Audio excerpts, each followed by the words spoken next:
European Union needs migration to maintain its wealth and grow prosperity. Here are some data to show and prove to you why Europe is actually lacking behind as of today. Coming up now.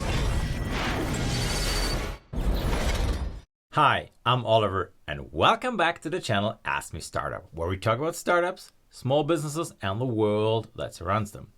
If you're new here, please consider subscribing and pushing the notification bell so YouTube lets you know whenever I'm uploading new content. If you're into business, if you plan to start a business, if you have a startup, please feel free to download my free startup checklist, link in the description below. Today I want to talk to you about the very important topic of migration to the European Union, which I believe is an essential part to maintaining and preserving the wealth and growing the European continent as such. This, of course, is an add-on to a video I've done prior to this, and if you haven't watched that video, please take a look at this first so you get the context of why the migration is so important. If we look at today, the statistics that are abundantly available in the European Union tells us one thing. Currently, there are 23 million people that are non-EU citizens, which make up roughly 5.1% of the total population in the European Union. 37 million actually were born outside the European Union. Is that good or bad? Well, let's take a deeper look and deep dive into, is there a correlation between migration, not uncontrolled migration, and wealth? So if you want to understand whether or not there is a direct correlation between high-income societies and high-income economies and migration, we should look at statistics from those. And this is what the following graph actually does. And if you look very far to the right, where like the underperformers are, you can see the European Union is there. It's roughly 8%. Okay, is that good or bad?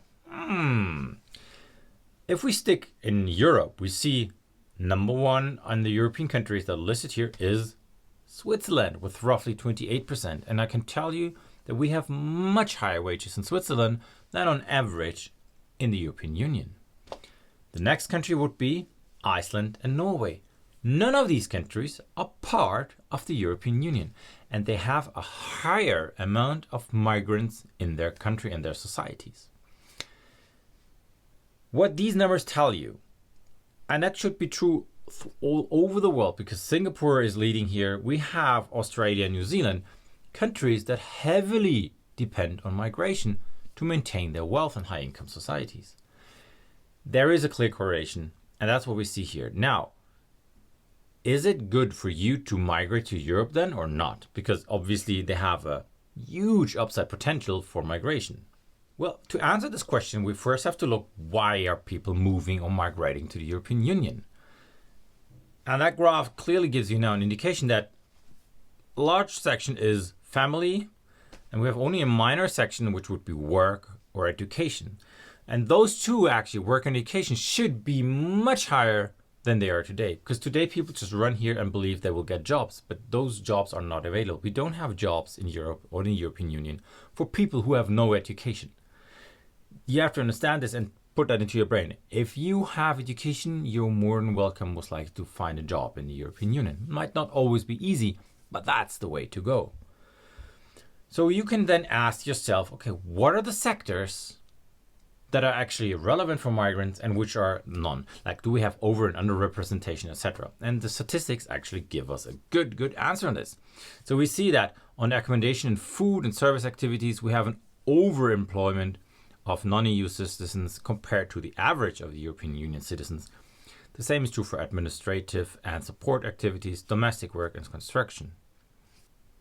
This overrepresentation really manifests itself in cleaners and helpers, personal service workers, personal care workers, very important part to be honest, building workers, laborers in mining, etc. Look, all of this just tells you one thing. Migrants, most of the time, and that's nothing new, do jobs the rest of the European Union population isn't willing to do anymore. But they're totally essential to maintain and preserve wealth in the societies.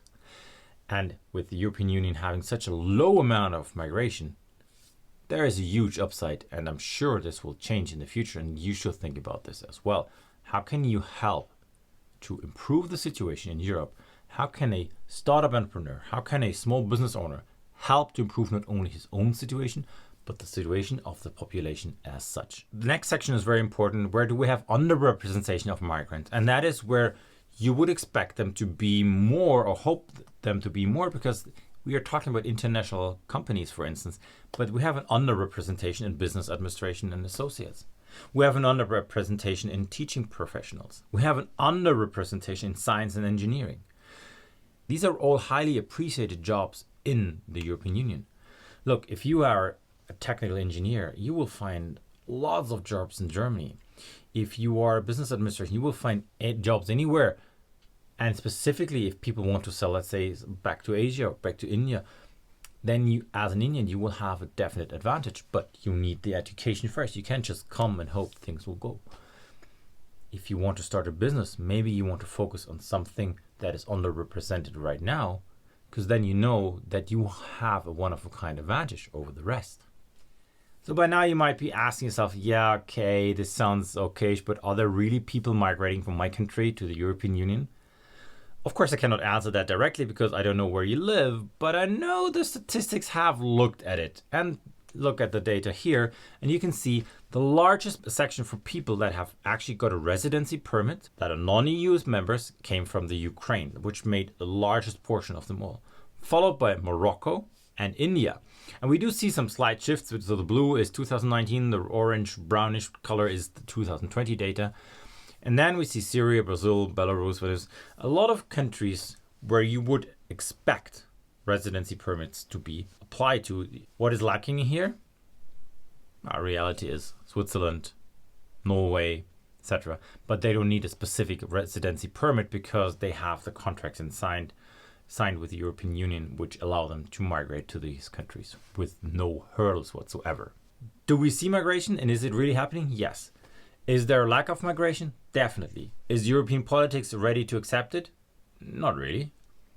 Problem is, many people are afraid of foreigners, even though they have the big problem of an aging and shrinking population, which will kill the European Union sooner or later.